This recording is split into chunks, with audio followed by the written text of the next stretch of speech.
Oh, okay. Oh, you are content to be recorded. Okay, good. Got it.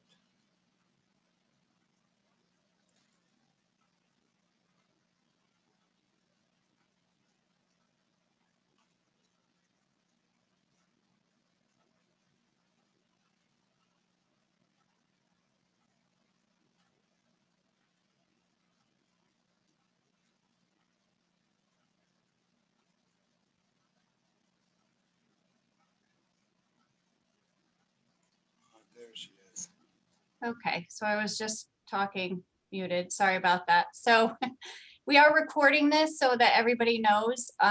We're going to put it up on our website tomorrow, the Zoom meeting. So if anybody who wasn't able to join us wants to listen in or look back at anything we presented, it'll be available to do that as of tomorrow on the website. So I just want to say welcome everybody and introduce the staff that's here with us today, so you guys can put a face to the people you've been dealing with in case you don't know us. I'm Jolene. I am the grant administrator for the town of Mansfield. I work in the zoning department, planning and development. So with us, we have Jennifer Kaufman, who's the interim director of planning and development. We have Sandy, who many of you know from ordering food from our office. We have Dorothy, who orders most of the food for people. And we have Pat Schneider, who is the director of human services. So there's your staff that's really in the weeds in this program. So, you know, we did our best to get the word out on this public hearing. We actually got some feedback that people were tired of hearing about it, but we did publish it twice in the Chronicle, posted it with the town clerk, posted it in the library, handed out flyers, put it on the website. So we did everything we could to reach people so they knew about what we were doing here tonight. So I'm going to do the first couple of slides, and Jennifer's going to jump in and do one, and then Dorothy's going to finish up. So, you know, we'll take questions at the end. We're going to put up some slides with some public comment at the end for you to take a look at. But that's kind of how we're going to go. And just let me know, Jolene, when you need me to, if I'm not moving the slides along as quickly as you'd like, but I'll switch to the next slide. Okay. All right, so just a brief overview about how we came into this money that's been benefiting so many of our residents. So the money came to us through the federal government. It's funneled down from HUD to the Department of Housing for the state of Connecticut, and then it comes to the municipalities. It's known as the Small Cities Community Development Block Grant. We run a housing rehab program with the same funds. That's an ongoing program that the town has. One of the national objectives we have to meet with these funds is to provide benefits to low and moderate income people. So when COVID hit and it was, you know, people needed some assistance, the CARES Act provided a lot of money to the CDBG funding, and the town of Mansfield, we wrote an application to get some of that money to help out our residents.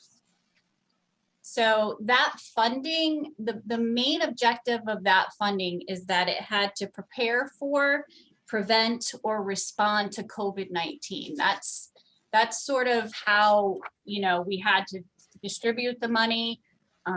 It was on our application, all of that. So when we wrote the application, we worked with Human Services, and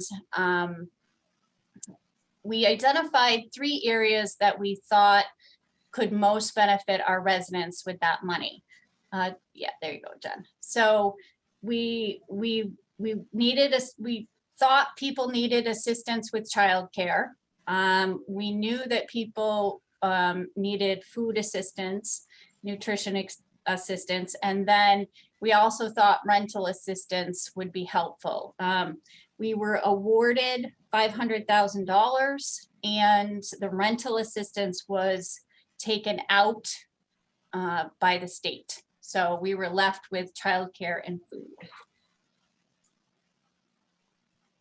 So the policies that we developed for this funding, for the childcare, we did 26 weeks of assistance for people. There is an applicant share. We don't pay 100% of the bill. You can receive up to $9,000 and we pay the provider directly. For food assistance, as most of you know, we pay for staple groceries and prepared meals. So the funding for the program, this is the breakdown. You can see it's pretty clear. We have $471,500 to pay for what we call program costs, which is the direct benefit. And then the town, you know, we have some overhead that we have to handle. So $28,500 for that. So you can see really the bulk of the money is going directly to our residents.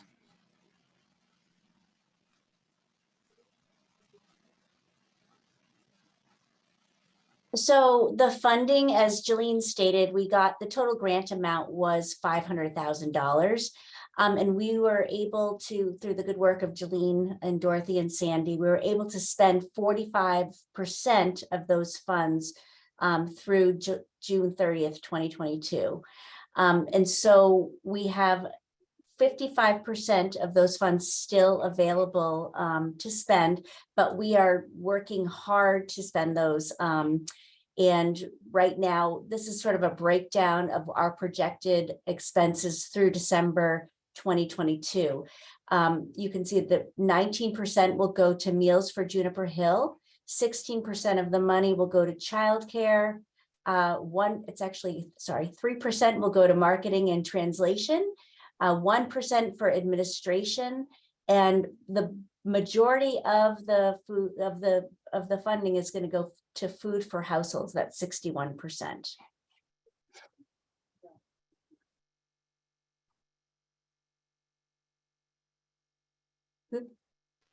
Sorry, I just muted you by accident, Jolene. Sorry.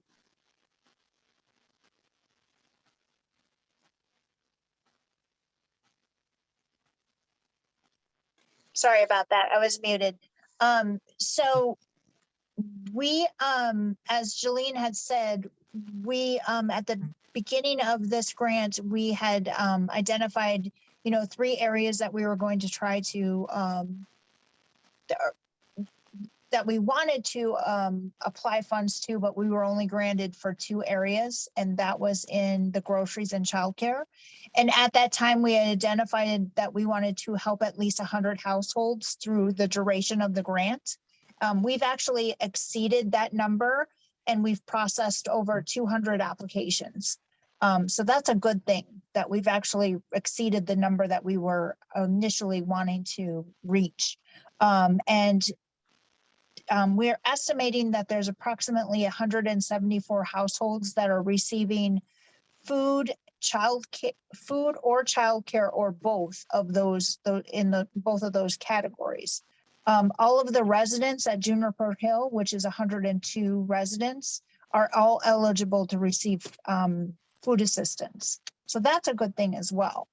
And then, as you saw in the previous slide, there's a large percentage that is just going to Juniper Hill. The next slide, during the process of going through this program, we've identified some areas that we've had to adapt our program to. Some of those things are those households that are receiving childcare assistance from Care for Kids are also eligible to receive assistance from us. And we've adapted some of our town programs to help with offsetting some costs as well with childcare. And we started that process in June 2021. And then we've also worked on giving a waiver for some town programs to help parents with additional childcare costs that have a very low income base. And then we also expanded our program in December as well to incorporate some of the surrounding towns such as Ashford, Chaplin, Coventry, Wellington, and Wyndham. And the next slide kind of shows you, gives you a graph of you know, some of the applicants that we have in those other towns. When this program ends, or even now, residents are eligible to go to other sources to find assistance for food. Obviously, we don't want to end this program and for residents to feel like there's no support. There is, you know, for households that qualify, you can apply for SNAP benefits. There is a Stores Congregational Church in Mansfield that does, that has a pretty robust food pantry. They do have access to some fresh and meat products at their pantry. And we've provided their number where you can call them. They do have some days where they have some open slots where you can just do walk-ins. Every other Thursday here, but in the parking lot between the Housing Authority and the Senior Center, there's a mobile food share that we do. We had one today. It's from 11:30 to 12, and anyone is welcome to come to that. And just it's just you walk through the line. There's a lot of fresh produce that we have that you can just take. There's nothing to sign up. You just come to the line and we can take care of you then. There's also the Covenant Soup Kitchen that has a food pantry and also serves meals, and there's their contact information. There's also TVCCA meals for seniors that are homebound. And then for childcare, there's Care for Kids, and also we have a school readiness program here in town. And Sarah can work with families to help them with that.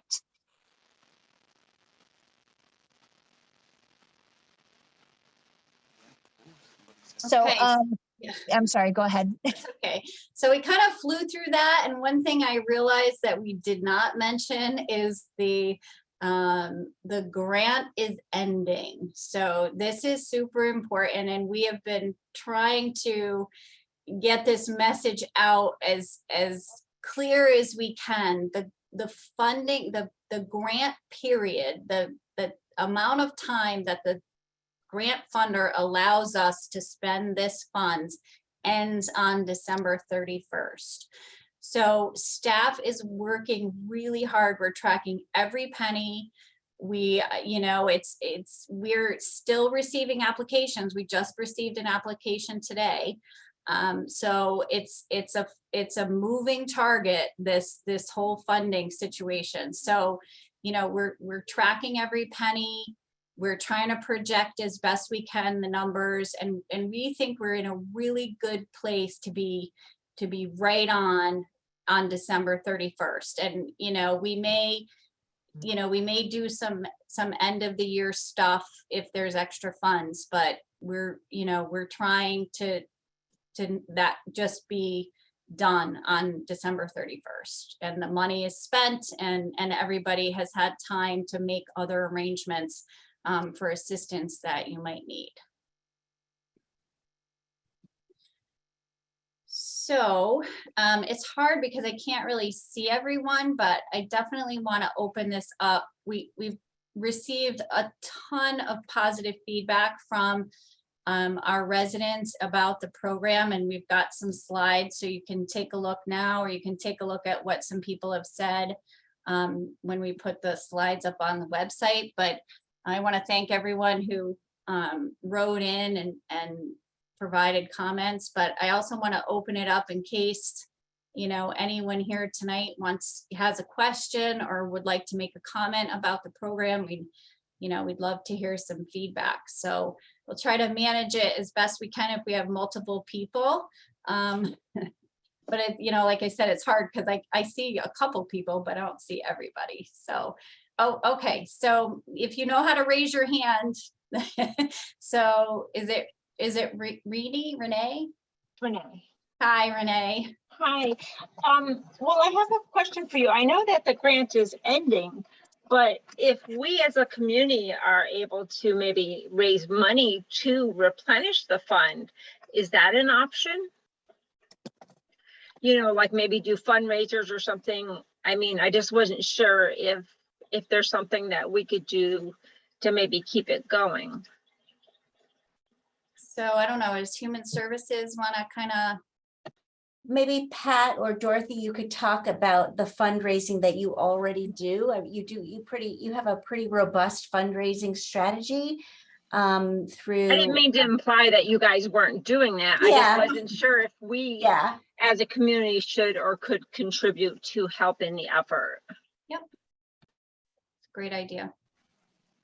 Well, that's a great idea, and I don't want to say that it's not a great thing to think about. The piece behind that is the amount of applications or amount of assistance that we're providing right now. I don't know if we would be able to get the funds needed to accommodate such a large the amount of people that we have on the program right now. When you're looking at the amount of people receiving assistance, it's a large portion of money that we would have to come up with. So I know that doesn't really answer the question, but that would have to be, there would have to be a lot of thought behind it, I guess is the point of that. It does answer the question and it does make sense. Thank you. Okay, all right. So is there anybody else who'd like to offer any comments or has any questions? Oh, Chris? Yeah, I just want to say that without this program, we'd pretty much be sunk. We probably couldn't survive, and it's been a real godsend to us. You know, and Oh, we're very glad that we could offer it. So thanks, Chris. you know, and I just want to say, you know, thank you, Brian Coleman, for bringing this, you know, he came to our house and he said this program is in place. Without that, we would not have known about the program. And Dorothy, she has gone out of our way to accommodate our schedules to make sure that we could get groceries through the Helping Hands program, to make sure that we had, just the right amount of food for us so we could continue. You know, I can't say enough about the program. It's been so helpful and I'm so thankful for it. And I just want to weigh in and say how thankful I am for it. Thanks, Chris. We appreciate it. Anybody else that I'm not seeing? Yeah, my name's Rich. I can't get my video up. I apologize for that. Hi, Rich. Any thought of maybe just trying to stretch out the dollars a little bit more by reducing the weekly dollar allotment? So say instead of $100 goes down to 95, that's a 5% reduction, just to stretch it out a little bit longer until you get to December when you have to stop it. So we have thought about that, and we actually have done a sort of a step down with our prepared meals for one housing community. So that's really been on our mind. Right now, we think we don't have to do that to get through December. Today, that's what we think today. As I said, this money is so fluid with the applications still coming in. We have applications coming in. We have people moving. We have people that decide they don't need it. The numbers are moving every day. So, but our best projections as of today is that we could continue to fund it as is through December 31st. No, I'd just like to say I agree with what Chris said. This program's been a godsend. I moved into town at the end of May. And this is one of the first programs that my neighbors told me about, and I applied for it. And trying to get settled in, moved, everything adjusted, not to have the food worries for the first few weeks and onwards was really a nice thing a nice benefit to have. So I want to thank you guys for applying for the program funds and using it the way you're doing it. I think it's been a really good thing. It's a good way to welcome to town, huh? Yeah, I love it here. I'll be honest with you. From where it came from, I love it in this town. Yeah, just for the quiet, but I'm finding a lot of people, nice people, better people than I've known for a long, long time. And it's a more community, which I really appreciate. It is. It's a wonderful sense of community. Well, that was good timing for you when you moved here and you could get this. So that's great. We're so happy to hear that. Anybody else? Now's your time. You got all of us. Any other questions, comments? Anything else we can answer? It's like Cynthia. I'm the president of Juniper Hill Board, and I just wanted to reiterate, you have my comments already on one of your slides, but I just wanted to reiterate our thanks and appreciation for the program. It's been a huge, huge help for the residents at Juniper Hill. You know, for elderly, food is essential for health, but additionally, offering some meals in the dining room has been a really wonderful thing for people, just to be able to socialize with friends and not be isolated in their apartment. So we wanted to give our heartfelt thanks. We really do appreciate being able to participate in the program. Thank you, Cynthia. You guys are so supportive of us. This is June. Hey, I June. live at Juniper Hill, and I was not able to eat the meals here, but I was able to get groceries delivered every couple of weeks, which has really been wonderful. And I qualified because I live at Juniper Hill, so I want to thank everybody for their efforts. Thanks, June. You're welcome. Oh, Renee. I would like to say thank you and tell you how much it's meant to me and my family.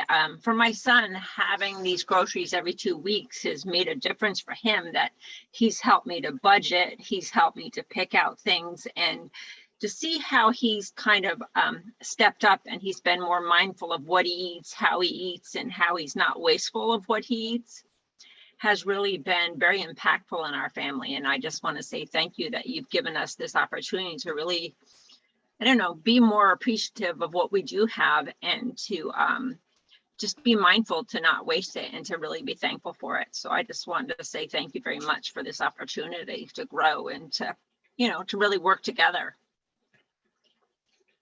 Thanks. You know, I should just quickly mention, you know, when we were figuring out the food assistance, one of the biggest things that we wanted to avoid was food waste. And it's great to hear that the way we structured this program actually helped with that.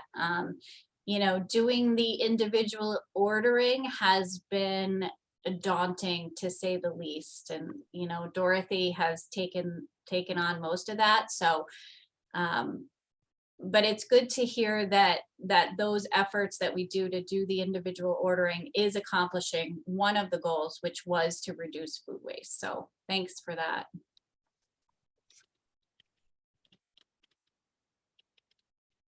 All right, anybody else?